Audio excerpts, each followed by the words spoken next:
নমস্কার বন্ধুরা, আমি চন্দনা জি কুকিং থেকে বলছি। আজকের আমি আনারসের রসবড়া বানাবো। আনারসের রসবড়া বানাতে এখানে আমি এক বাটি দুধ নিয়ে নিয়েছি। এখানে আমি একটু এলাচ নিয়ে নিয়েছি, একটু ময়দা নিয়েছি, সামান্য চিনি নিয়েছি, আর আমি এখানে সুজি নিয়েছি আর আনারসটা নিয়েছি। এই আনারসটা দিয়ে আমি রসবড়াটা বানাবো। এখানে আমি আনারস নিয়ে নিয়েছি, গোটা আনারস নিয়েছি। এত আনারস লাগবে না, আমার অর্ধেকটাই লাগবে। তা আনারসটা ভালোভাবে কেটে নেবো। এখানে আমি অর্ধেকটা আনারস নিয়েছি। আনারসগুলো দেখো আমি ছাড়িয়ে নিয়েছি। এবার আমি ছোট ছোট করে একটা পিস করে আমি মিক্সারে দিয়ে ভালোভাবে বেটে নেবো। আনারসগুলো কেটে নেবো ছোটো ছোটো করে।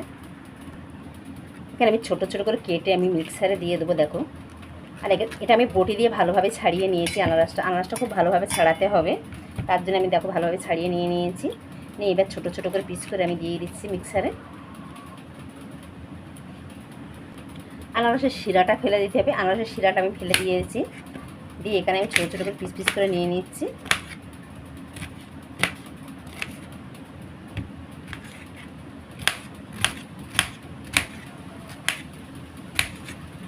সবগুলো কেটে নিয়েছি। একটু মিক্সারে বেটে নেবো। এখানে দেখো আমি বেটে নিয়েছি। এখানে খুব ভালো করে আমি দেবার পিস করে নিয়েছি। এটাকে আমি একটু ছেঁকে নেবো। এখানে একটা বাটি আর একটা ছাঁকনি আমি নিয়েছি। আর এটাকে আমি দিয়ে দিচ্ছি দেখো। আনারসটা একটু ছেঁকে নিতে হবে, যেহেতু যদি একটু ছিবড়া ছিবড়া থাকে তার জন্য আমি একটু ছেঁকে নিলাম। এখানে দেখো আমি সবটাই ছেঁকে নিয়েছি। আর এটাকে আমি ফেলে দেবো, এটা দেবো না, এটা ফেলে দিয়ে দিচ্ছি। এখানে দেখো কতখানি ঘন হয়েছে। এখানে আমি জল ব্যবহার করিনি, এটা পুরো আমি ছেঁকে নিয়েছি আনারসটাকে। এখানে আমি একবারই সুজি দিয়ে দিচ্ছি। সুজিটা দিয়ে একটু ভালো করে মিশিয়ে নেবো। তারপর আমি ময়দাটাও দিয়ে দিলাম।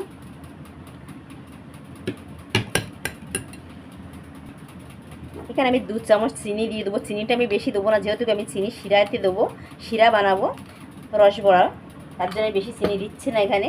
এটাকে দিয়ে ভালো করে একটু ফাটিয়ে নেবো। এখানে আমি হাফ চামচি বেকিং সোডা দিয়ে দিচ্ছি। বেকিং সোডাটা দিলে একটু ফুলবে, তার জন্য বেকিং সোডাটা দিয়ে দিলাম। আর এখানে যে আমি দুধটা রেখেছিলাম, আমি অল্প একটু দুধ দেবো, বেশি দুধটা দিচ্ছি না এখানে। দুধটা দিয়ে খুব ভালোভাবে আমি একটু ফাটিয়ে নিচ্ছি। আর ফাটিয়ে নিয়ে এটা আমি 15 মিনিট রাখবো। যেহেতু সুজি দেওয়া, তার জন্যই 15 মিনিট আমি রেখে দেবো। 15 মিনিটটা রাখলে খুব ভালো করে একটু ফুলে যাবে, মোটা হবে, সুজিটা একদম নরম হয়ে যাবে। তার জন্য আমি 15 মিনিট রেখে দিচ্ছি। এটা দেখো ডোটাকে আমি ঠিক এইরকমই বানিয়েছি।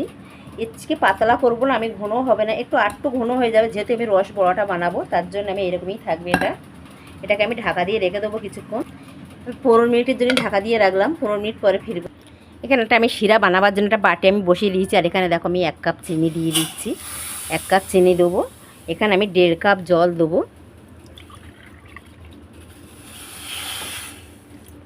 1.5 কাপ জল দিয়ে দেবো। দিয়ে চিনিটাকে একটু নেড়ে চেড়ে আমি একটুখানি শিরাটা বানিয়ে নেবো।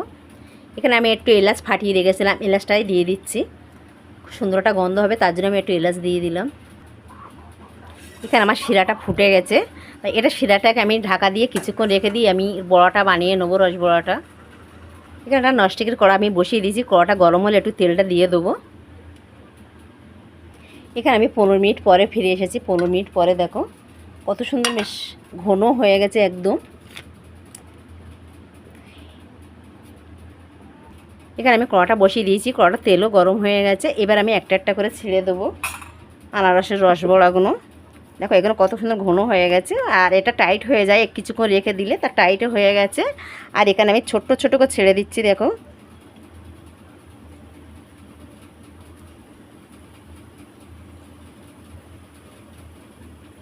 এই যে আনারসের রসবড়াটা একটু টক টক মিষ্টি মিষ্টি দারুণ লাগে খেতে।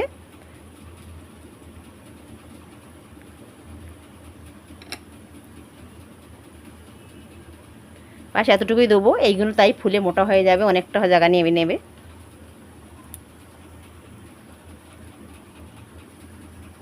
এখানে দেখো কত সুন্দর ফুলে গেছে, পুরো ফুলে উঠেছে। আর এখানে দেখো আমি একটু নেড়ে দিচ্ছি হালকা করে, এক পিঠ করে আমি ভেজে নিচ্ছি।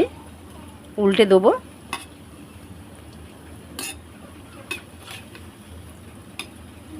এখানে আমি সবগুলোই উল্টে দেবো এরকমভাবে, একটু হালকা লাল করে ভেজে নেবো।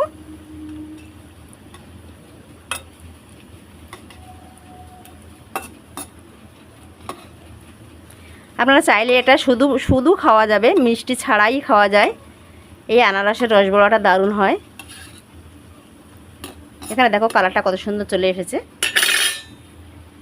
বন্ধুরা এই রেসিপিগুলো একদম নতুন ধরনের রেসিপি, তা এত খাটাখাটনি করে করি আপনাদের। তা আমার চ্যানেল একটু লাইক করবেন, সাবস্ক্রাইব করবেন, এইটুকুনি, তাছাড়া কিছু না। একটু সাবস্ক্রাইব করে পাশে থাকলে খুবই ভালো হয়।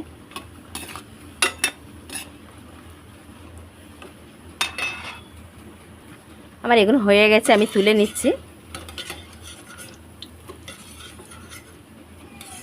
দেখো রসবড়াগুলো, আনারসের রসবড়া, কেউ বলবে এটা যে আনারসের রসবড়া। আমি আবারও দিয়ে ভেজে নিচ্ছি। এখানে ছোটো ছোটো করে দিতে হবে, ছোটো ছোটো করে দিলে রসবড়াগুলো দারুণ লাগবে।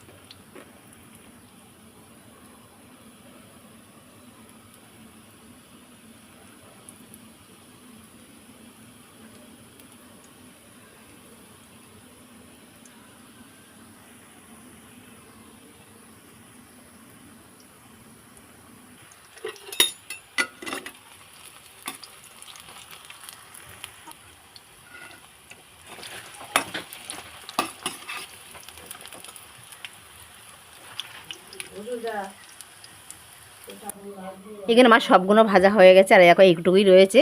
এইটা ভাজা হলেই হয়ে যাবে, সব শেষ।